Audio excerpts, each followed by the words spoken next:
여러분 안녕하십니까. 일요일마다 각가지 시사 이슈들을 비춰도 보고 찔러도 보는 시간이죠. MBN 뉴스와이드 2부입니다.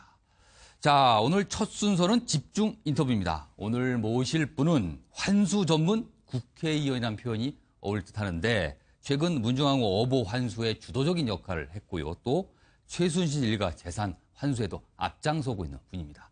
안민석 더불어민주당 의원 모셨습니다. 안녕하세요. 네, 안녕하세요. 어려운 걸음 해주셨습니다. 네, 불러주셔서 감사합니다. 예. 제가 지금 환수 전문 국회의원이라는 표현을 썼는데 어떻게 호칭은 좀 마음에 드시나요? 들어보니까 그럴싸하네요. 아주 큼직큼직한 걸 하시니까 저희가 뭐 이런 표현을 써봤는데 자 본격적으로 얘기를 해보는데 어보 얘기부터 좀 해보겠습니다. 한미 정상회담을 계기로 6.25 때 미국이 뭐 불법 반출한 걸로 이제 추정이 되는 어보를 이번에 2개입니다. 현종 어보, 문종왕후 어보를 환수하는 데 주도적 역할을 하셨었는데 하나씩 얘기를 풀어볼 텐데 일단 이 어보 환수에 대해서 관심을 가지시게 된 계기가 언제부터였는지 그거 좀 설명 좀 해주시면 좋겠어요. 즉 국회에서 이제 교육, 문화, 체육 이 상임위만 초선 때부터 지금까지 쭉 예. 지켜왔거든요. 예. 예, 그러다 보니까 문화재에 대한 관심이 많아졌고 특히 그 스님 한 분이 예. 해문 스님이 예, 문화재 제자리 찾기라는 시민단체를 만들어서 약탈 문화재 환수 운동을 오랫동안 왔는데 예. 어보 환수 프로젝트에 이제 제가 함께 참여하면서 13년부터 문정왕후 어보 환수 이 운동을 하게 된 것이죠. 그러니까 이 교육문화위 그쪽을 오랫동안 맡고 계시다 보니까 아무래도 그런 게 문제가 많다는 걸 인식하게 되셨고 역시 지금 약탈 문화재가 전 세계적으로 16만 점에 이르거든요. 예, 이번에 예. 문정왕후 어보, 현종 어보도 그 16만 점 중에 하나이죠. 그렇죠. 아주 극히 일부만 네. 정도가 온 건데 그렇다면은 2013년 정도부터 이제 관심을 기울여서 노력을 해오셨고 지금이 2017년입니다. 한 4년 정도 시간이 걸려서 드디어 두 가지를 환수해갖고 왔는데 그 사이에 아주 고비 뭐 이런 게 많이 있었을 테요. 추정만 해도 어려움도 있었을 것 같고. 실질적으로 13년 전까지 이제 해문 스님 측에서 여러 활동을 해왔고요. 예. 제가 13년도에 결합되면서 해문 스님하고 저희 일행이 두 차례를 LA 라크마 박물관을 갔어요. 그 문정왕후 어보가 2000년부터 네. LA 라크마 박물관에 그 중간에 아마 있었거든요. 소유권이 좀 바뀌고 아마 뭐 그랬던 우여곡절도 있었나 보더라고요. 로버트 모어라는 미국 사람이 2000년에 박물관에 이제 팔았죠. 2013년도에 이제 두 차례 미국을 갔는데 예. 이게 지난한 협상의 과정이거든요. 그래서 이번에 이게 환수가 된 게 민간 협상을 통해서 그리고 소송을 통해서 약탈 문화재가 환수되는 게 전 세계적으로 이런 사례가 굉장히 드문 사례입니다. 이게 협상이 굉장히 어려워요. 근데 이제 그 어보를 보면요. 네. 그 어보의 사진에 좀 제가 좀 준비를 해왔는데 예. 그 어보에 그 묵지가 옅은 묵지가 묵지. 있다는 걸 발견을 아주 우연히 지금 화면에 나오고 있습니다, 지금. 네. 그 이제 오른쪽에 보면은 예. 뭐 이제 검은 표시가 검은 부분이 있는데요. 예. 저게 이제 묵지 흔적이에요. 저 묵지에 육실 대왕 대비라는 한자를 발견을 하게 되었어요. 그래서 저게 종묘 육실이 중종과 문정왕후를 모신 곳이거든요. 예. 그래서 뭐 더 이상 협상을 할 필요가 없었던 거죠. 근데 그 자리에서 라크마 박물관 측에서 이것은 도난품을 인정하기 그러니까 때문에 이 남이 나라 환수 왕실의 주겠다. 물건이라는 게 명확하게 기록이 돼 있는 건데 그렇죠. 저게 그렇게 이제 그 묵지에 그렇게 써 있었죠. 뭐 그쪽에서도 부인하기는 어려워요. 그렇죠. 그러니까 이거는 네. 누군가가 왜냐하면 정식적으로 우리 국내에서 이걸 누가 팔거나 한 적이 없고 근데 미국에 가 있으니까. 메릴랜드에 있는 미국 국가기록원 문서에 의하면은 예. 제가 이제 이번에 예. 워싱턴 가서 거기를 가서 확인을 했는데요. 1953년에 양유찬이라는 주미 대사가 예. 종묘에 있던 어보 수십 점이 미국으로 반출돼 왔다라는 그러한 보고를 미 국무부에 하면서 이게 이제 알려지게 되는 것이죠. 그러니까 어떻게 보면은 미국 정부 당국도 그게 좀 문제가 있는 물건이라는 건 알고 있었으나 그냥 갖고 있었다고 볼 수도 있겠네요. 유네스코 협약에 의해 가지고 약탈문화재로 도난품이라는 게 입증이 되면은 예. 그것은 환수하는 것으로 그렇게 이제 정해져 있습니다. 그런 아쉬움을 좀 나누는 게 그럼 2013년 이전까지는 우리 정부에서는 왜 그런 거에 관심을 기울이지 않았을까라는 생각도 들게 돼요. 기본적으로 외교 당국은 예. 약탈문화재를 굉장히 좀 골치 아파해요. 이게 자칫 건드리면 외교 분쟁이 되는 것이거든요. 그리고 외교적인 사례를 보면은 약탈문화재가 환수된 그런 경우가 거의 없어요. 그러니까 대형 재고, 대형 박물관이라든지 유명한 외국에 있는 박물관에 있는 예. 문화재들이 거의 다 외국에서 식민지 시대에 약탈해가지고 온 거거든요. 예. 이것을 환수를 해주기 시작하면은 그 박물관 걷잡을 수 전체가 없다. 전립될 수가 없죠. 미국 같은 경우에도 지금 우리의 약탈 문화재가 약 6만 점이 공식적으로 미국으로 나가 있다고 지금 확인을 우리 문화재청에서 하고 있거든요. 문정왕후 어보 같은 이런 사례처럼 환수를 해주기 시작하면은 이게 도미노 현상이 일어나기 때문에 외교적인 차원에서는 이것을 환수받기 굉장히 어려워요. 그래서 이제 어떤 시민단체 역할이 또 필요하고 그리고 또 환수 절차, 공적인 환수 절차는 또 국가 대 국가 차원이기 때문에 이번에도 이제 막판에 우리 이제 외교부가 이제 환수 절차를 이제 밟았는데요. 사실은 제가 애초에 제안했던 프로젝트는 예. 한미 정상이 만나는 첫날 트럼프 대통령이 문재인 대통령에게 선물로 주는 그 그런 프로젝트였어요. 모습이었으면 굉장히 내용도 근사하고 의미심장하기도 했을 그건 텐데. 대단히 역사적인 것이죠. 예, 그리고 우리로 봤을 때는 굉장히 귀한 선물을 트럼프한테 받는 것이고요. 그렇죠. 예, 근데 이제 이것을 제가 제안을 해서 추진을 외교부에서 그 협상팀이 트럼프 측하고 했는데 예, 예. 협상 초반에 이미 외교부 협상팀들은 예. 이제 트럼프가 좀 성격이 좀 특이하다고 알려져 있지 않습니까? 혹시라도 이 어보를 우리가 선물로 받게 되면은 트럼프가 또 다른 우리한테 선물을 요구할 수도 있다라는 그러니까 그런 어보라는 좀 위기감을 선물을 주면서 느꼈어요. 그걸 또 활용해서 다른 뭔가를 또 요구하니까 그렇죠. 외교 입장에서 굉장히 또 부담일 수도 있겠네요. 뭐 그럴 가능성도 있죠. 아. 그런 우려가 뭐 어느 정도 타당하고요. 그래서 이걸 더 이상 협상의 아젠다로 진행시키지 않고 이 좋은 그림을 이 빼고서 그래서인가요? 협상을 이번에 진행했던 이 것이죠. 어보 환수 행사가 사실 대사관에서 그냥 열리고 끝나고 말았거든요. 아쉽게도요. 그렇죠. 그런 거는 어떻게 보면 두 나라 정상이 주고 받는 모습을 했으면 훨씬 더 좋은 그림이 났을 텐데. 백악관에서 그런 그림 나왔더라 그러면은 사실은 어보 이것은 이 국가의 어떤 그 왕권 또 왕실의 존엄과 그렇겠네요. 위엄의 상징, 권위의 상징이거든요. 예. 이것을 트럼프가 문재인 대통령에게 직접 줬다 그러면은 이게 문화 주권입니다.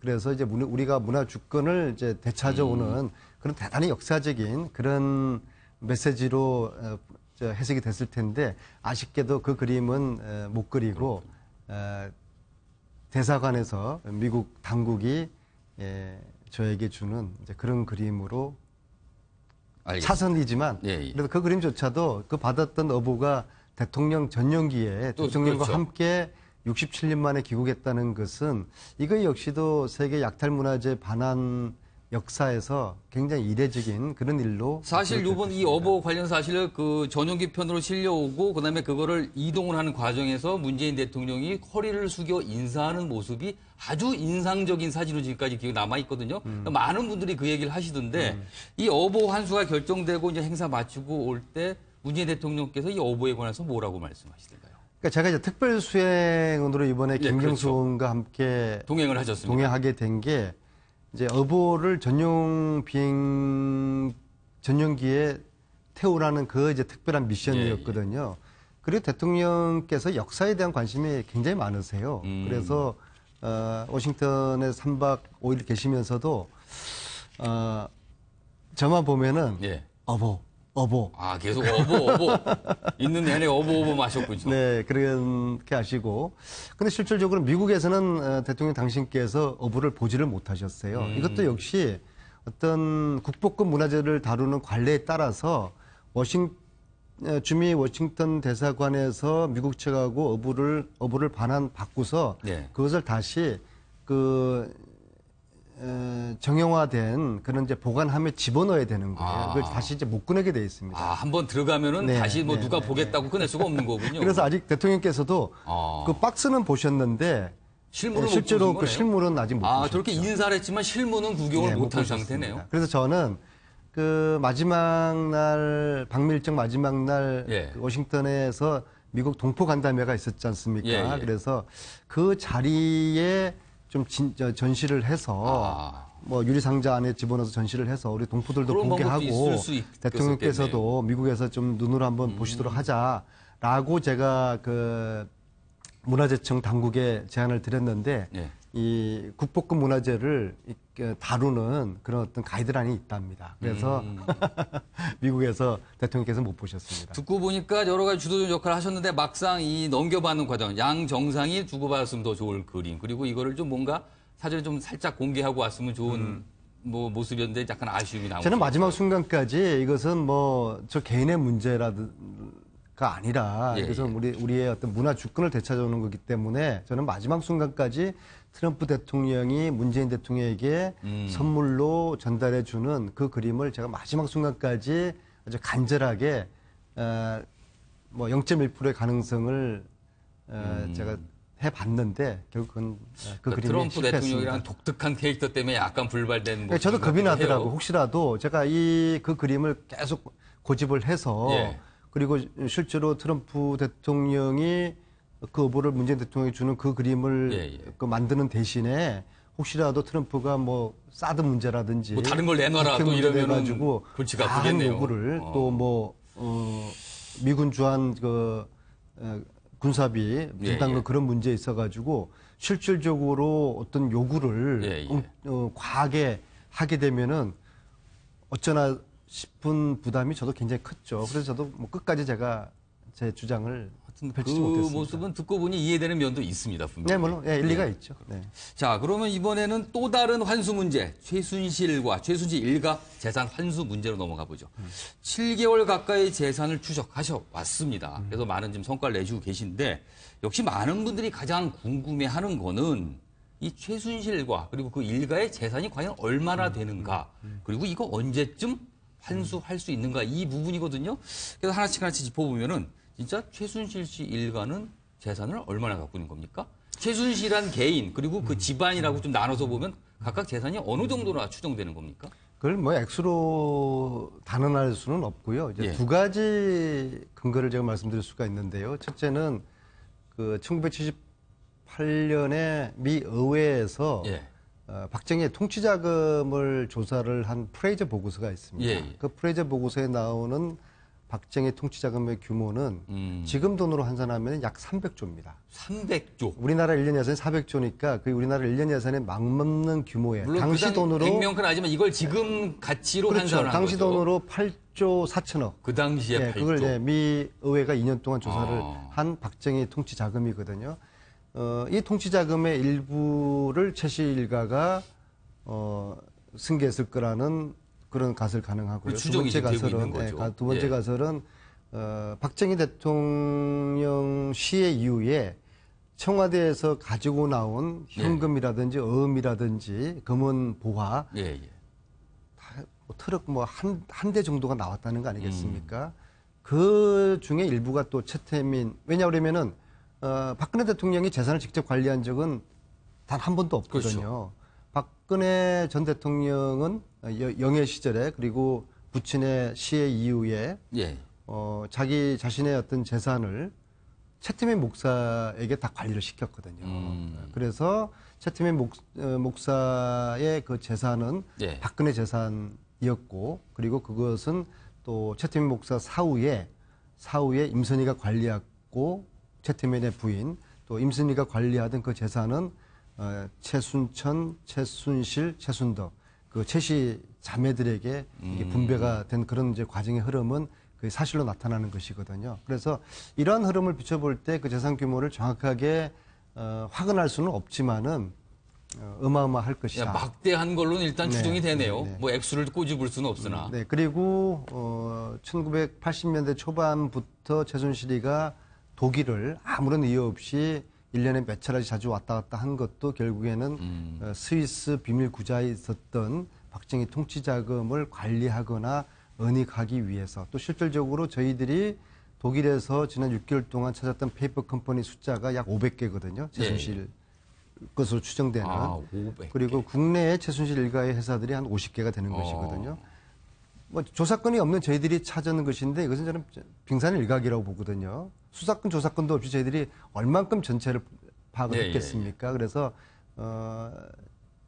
이걸 전체적으로 이렇게 좀 추론해 볼 때 어마어마한 규모라는 정도로는 이야기할 수 있을 것 같습니다. 그렇다면 이 어마어마한 재산을 환수하는 문제가 남아있는 건데 사실 특검, 이제 끝난 수사죠. 특검 때도 사실은 재산 규모에 대해서는 어느 정도 얘기를 했어요. 그렇지만 전혀 건들질 못하고 지나갔거든요. 그렇습니다. 특검은 왜 그랬을까요? 참 아쉬운 부분이죠. 특검이 국민들의 신뢰와 지지 속에서 대단히 열심히 많은 성과를 이뤘지만은 이 국정농단 세력, 최순실 국정농단의 뿌리, 핵심에 해당되는 게 재산이거든요. 모든 것은 돈 때문에 이루어졌고 이 국정농단은 국가를 돈벌이 수단으로 그렇죠. 활용한 가족 사기다 그게 이상도 국정농단이라고 이야기가 표현이 아니거든요. 되는 건데. 그런데 이 국정농단 세력의 뿌리에 해당되는 재산을 왜 특검조차도 제대로 밝혀내지 못했고 특히 독일은 저와 저희 팀들이 3번이나 독일을 가서 최순실 재산을 추적했지 않습니까? 그런데 왜 특검은 독일을 한 번도 가지를 않았을까? 독일 검찰에서는 저희들 독일 검찰을 만났거든요. 한국 검찰이 연락 오고 자기들 방문하면은 얼마든지 자료를 공유하겠다, 수사 협조하겠다라고 했는데도 그리고 그런 이야기를 특검에 알렸는데도 왜 특검은 독일을 한 번도 가지를 않았을까? 왜 그런 걸까요? 여비가 없었을까요? 저희들은 개인 여비 써가지고 다 3번이나 다녔는데 뭔가 특검 내부에서 이 국정농단의 뿌리에 해당되는 재산을 건드려서는 안 된다는 그러한 보이지 않는 손이 작동을 했지 뭔가 않을까. 보이지 않는 손이 마땅치가 않다 이거죠. 이걸 건드리는 게. 저는 지금이라도 특검을 하셨던 책임 있는 분들이 왜 독일을 한 번도 가지 않았는 거에 대한 또 나름대로 말 못한 사연, 내부적인 사정도 있을 것 같은데 이것을 지금이라도 좀 국민들에게 한번 좀 이야기를 해보는 것이 그러네요. 도리가 아닌가 이렇게 이게 생각이 듣고 듭니다. 보니까 더욱더 궁금해집니다. 도대체 왜 그랬을까라는 할 수 있지 않았을까라는 추정 등이 가는데 안 했거든요. 결과적으로. 그러니까 한번 특검 쪽에서 해명이 좀 나왔으면 합니다. 이미 제가 작년에 11월 11일 날 대정부 질의에서 독일 검찰의 입장을 공개적으로 제가 전달을 했어요. 독일 검찰은 대한민국 검찰이 그때는 이제 특검 이전이죠. 대한민국 검찰이 공조를 요청해 오면은 얼마든지 자료를 공유를 할 의사가 있다고 이야기를 했다. 당시에 그랬거든요. 그런데도 특검 이전의 검찰도 물론이고 특검조차도 이 부분에 대해서 왜 이렇게 적극적으로 수사를 하지 않는지 대해서는 저는 참으로 좀 미스테리합니다. 환수 문제를 조금 더 해보죠. 지금 국회에서는 최순실 재산 환수 특별법이 추진되고 있고요. 그리고 더불어민주당 차원에서는 국민재산찾기 특위를 당내 특위를 좀 만들어서 뭔가 좀 더 적극적으로 해보자는 움직임이 있습니다. 지금 요 두 가지는 어떤 진척을 보이고 있습니까? 최순실의 재산은요. 이건 최순실 재산, 최순실 그게 아니죠. 이것은 추적해 보면은 결국에는 국민들의 피와 땀이고 국민들의 재산이거든요. 그래서 국민들이 이 재산을 하나도 남김없이 다 몰수를 해야 된다라고 요구를 하지 않습니까? 그럼 국회가 여기돼 가지고 화답을 해야 되는 것이죠. 그것이 정치가 존재하는 이유고요. 그래서 최근에 국회 5당 의원님들이 참여하는 최순실 재산몰수 특별법 추진을 위한 초당 의원 모임을 결성을 했고요. 그리고 저희 당내에는 최순실 재산뿐만 아니라 MB 재산까지도 이걸 찾아서 환수할 수 있는 불법 재산들은 환수를 하자라는 취지에 그래서 국민 재산이라고도 범위가 넓어지는 MB까지 포함하는 것이죠. 그래서 이제 국민 재산 정부 때 이루어졌던 일들. 그렇죠. 국민재산 찾기 특별위원회를 구성해 주실 것을 추미애 대표님과 당 지도부에 지금 제안드린 상태고 추미애 대표님께서 해보자고 하셨고 그래서 저는 뭐 제 역할은 그대로 하되 이것은 너무나 이제 큰 차원의 역사적인 차원의 과업이기 때문에 이해찬 전 총리님께 위원장을 제가 부탁을 드렸고 그 특위, 당내 특위를 말씀하시는 그래서 거죠? 이해찬 총리님께서 K 수락을 하셨고 추미애 대표님께서도 좋다고 하셨고 그래서 최고위의 의결을 지금 기다리고 있는 상황입니다. 아, 그래서 이 특위가 구성되면 지금까지 예. 저와 또 이제 전문가들 선에서 좀 비공식적으로 이루어지고 있는 최순실 재산 몰수의 작업이 이제 저희 당에서 특위가 만들어지면은 공식적으로 체계적인 더 이제 효율적인 당 차원에서는 강도 있는, 아주 적극적으로 된다는 말씀이시죠. 최순실 일가와 MB 재산 찾는 게 국민들과 함께 그러니까 국민 제보가 필요한 것이거든요. 예, 예. 그래서 지금 뭐 포스코가 저렇게 회사가 어려운 과정에서도 MB 시절에 어떤 비리와도 연관된다고 보거든요. 그래서 이제 이런 것들을 내부자들의 제보도 받고 국민들 제보도 받고 예, 예. 해서 최순실 재산을 찾고 MB의 불법 재산을 우리가 찾아서 찾는 게 우선적이지 그렇죠. 않습니까? 일단 뭐 찾아야지 환수를 그렇죠. 하는 거니까. 그래서 이제 특별법이 만들어지면은 검사들이 국세청에서 본격적으로 공권력을 가지고 조사할 수 있도록 하는 우리가 디딤돌을 만들어주는 것이죠. 마침 지난 특검이 자체적으로 조사한 게 실제로 보면 거의 없어요. 그 전에 언론이라든지 그렇죠. 또 청문회에서 드러났던 팩트들을 특검이 사법적으로 공권력을 가지고 조사를 했고 사법 처리를 한 것이죠. 최순실 재산 몰수 이거 역시도 지금 국민들과 함께 우리 정치인들이 열심히 찾아서 그리고 특별법이 제정되면은 공권력을 가지고 수사하고 조사해서 사법 처리하고 재산을 몰수하는 그런 이제 흐름. 그 속에서 지금 이제 거의 출발 지점에 알겠습니다. 와 있다고. 자, 보여집니다. 안민석 의원 하면 또 이분 얘기를 안 할 수가 없습니다. 장시호 씨인데요. 뭐 지금도 많은 분들이 기억하고 있습니다. 청문회 때 당시에 두 분의 대화 내용이 있는데 한번 다시 영상을 보겠습니다. 장시호 정인, 제가 미우시죠? 네, 인간적으로는 미안하게 생각을 합니다. 괜찮습니다. 장시호 씨가 이모를 잘못 만난 운명이라고 생각을 하십시오. 네, 개인적으로 저를 미워하지는 마십시오. 꼭 뵙고 싶었습니다.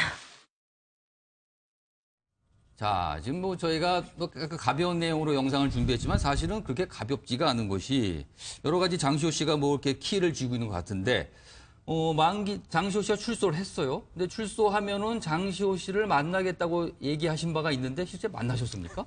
주위에서 이미 만난 걸로 많이 알고 계시고요. 그러니까 어떤 분들은 뭐 만난 거 아니야 이렇게까지 얘기하시는 분도 있어요. 저는 제가 가지고 있는 퍼즐 조각들이 있어요. 예, 이 퍼즐 조각들은 장시호 씨하고 만나서 이 맞출 수 있는 이 조각들이 있거든요. 예, 예. 그러면 이 퍼즐의 완성도가 높아지는 것이죠. 그래서 장시호 측에게 이제 출소했으니까 좀 만나자. 요청을 하신 거네, 일단 만나자고. 했는데 현재까지 답이 없고요. 오. 그리고 이제 어느 방송사에서 장시호와 안민석의 만남을 특집 방송으로 추진하겠다 해서 저한테 장시호 씨가 출연하게 되면은 안 의원이 나올 의사가 있느냐 저한테 직접 묻더라고요. 제가 네. 이렇게 대답합니다. 이 진실의 퍼즐을 맞추는 그런 취지의 방송이라고 그러면 내가 안 나갈 이유가 없다. 예. 그러나 장시호 씨는 절대로 나오지는 않을 것이다. 왜냐? 장시호 씨는 나를 지금 만나는 것을 피하고 있다. 왜 그럴까요? 이 진실의 조각을 맞출 의사가 없는 것이다. 국민들께서는 특검 도우미로 장시호 씨를 평가하지만 예. 저는 장시호 씨와 최순실 씨의 관계에 있어가지고 좀 또 다른 측면에서 이걸 좀 보고 있는 게요. 어떤 측면인가요? 저는 최순실 장시호가 둘이서 지금 싸움을 하거나 예. 아니면은 싸움이라 하면 재산 싸움, 짰거나. 재산 싸움을 말씀하시죠. 그렇죠. 예. 아.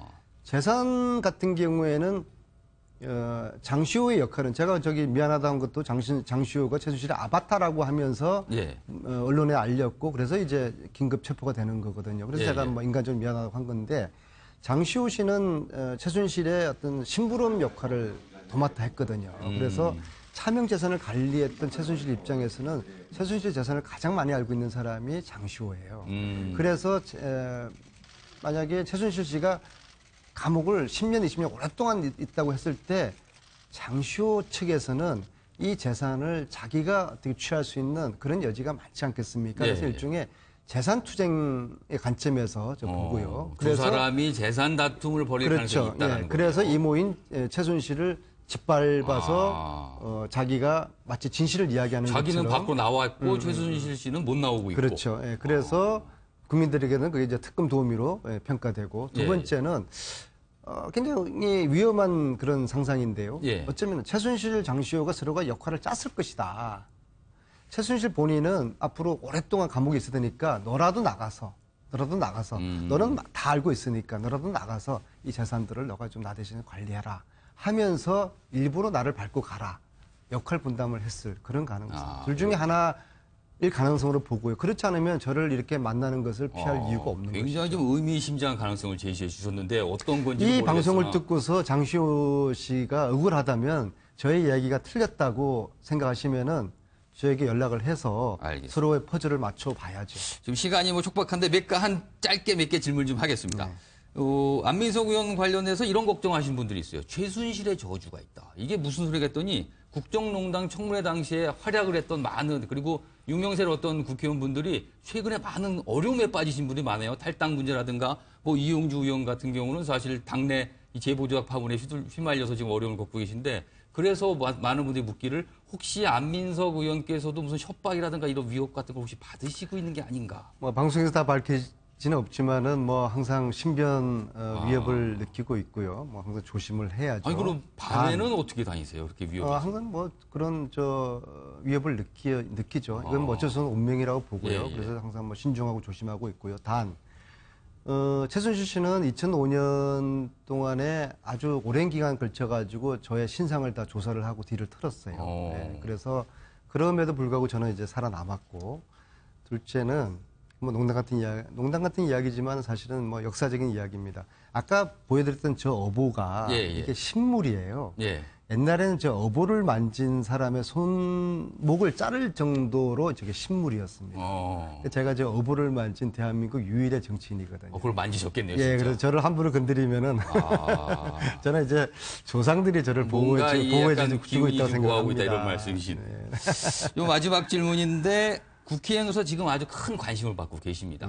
혹시 내년 지방선거 때 뭐 경기도지라든가 이런 얘기 조금씩 주변에서 나오는 걸 제가 알고 있는데 혹시 마음이 좀 있으신지. 좀 전에 분장실에서 차명진 전 의원님께 네. 왜 당신은 경기지사 나간다고 이야기하지 않느냐. 예, 예. 이거 좀 정치인으로서 너무 좀 소심한 거 아니냐 이렇게 하셨어요? 뭐 이렇게 자신의 좀 역할을 축소하는 거 이건 좀 문제다. 그래서 좀 저한테 좀 질책성 어린 충고를 해주셨는데요. 저는 막상 지금의 저희 어떤 정치인으로서 제 이 역사 속에 해야 될 일은 최순실 국정농단의 단초를 그 문을 연 한 정치인으로서 이 국정농단을 마무리를 제대로 국민들의 눈높이에서 예, 예. 재산도 환수하고 이 진실을 다 제대로 밝혀내고 특히 최순실이가 무기 거래에 손을 들 가능성을 저는 굉장히 합리적 의심을 하고 있거든요. 예, 예. 이런 국정농단의 진실과 최순실의 재산 몰수 특별법까지를 마무리 짓는 것이 저의 역사적인 임무라고 보고요.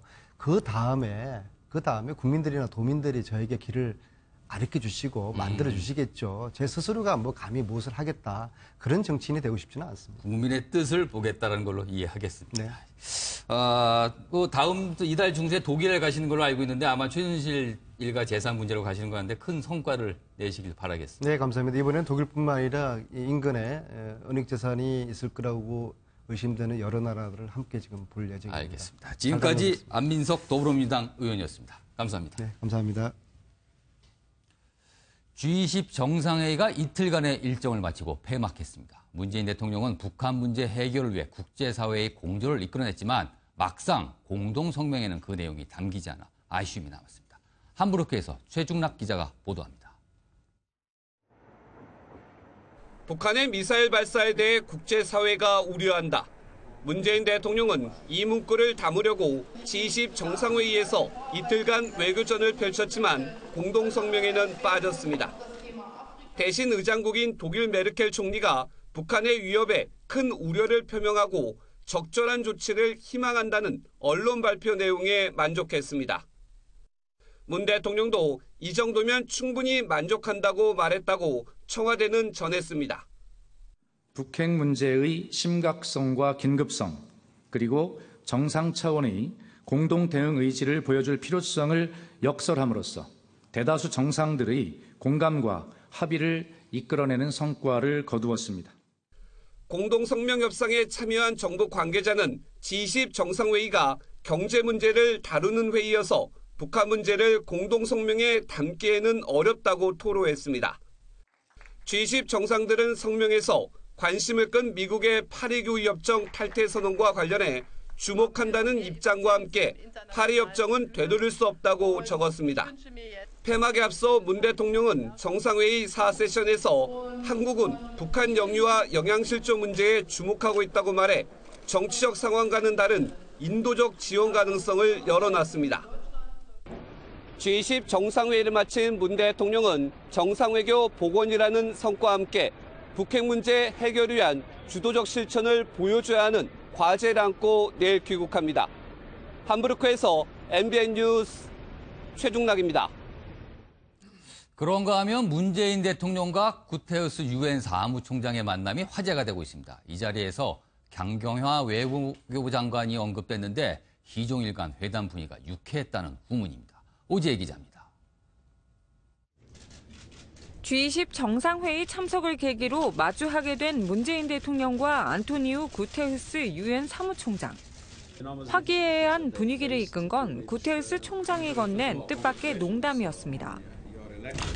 우리 총장님을 보좌하던 우리 강경화 정책특보가 우리 대한민국의 또 첫 여성 외교부 장관이 되어서 And I think we are entitled to a large indemnity because we've lost a lot.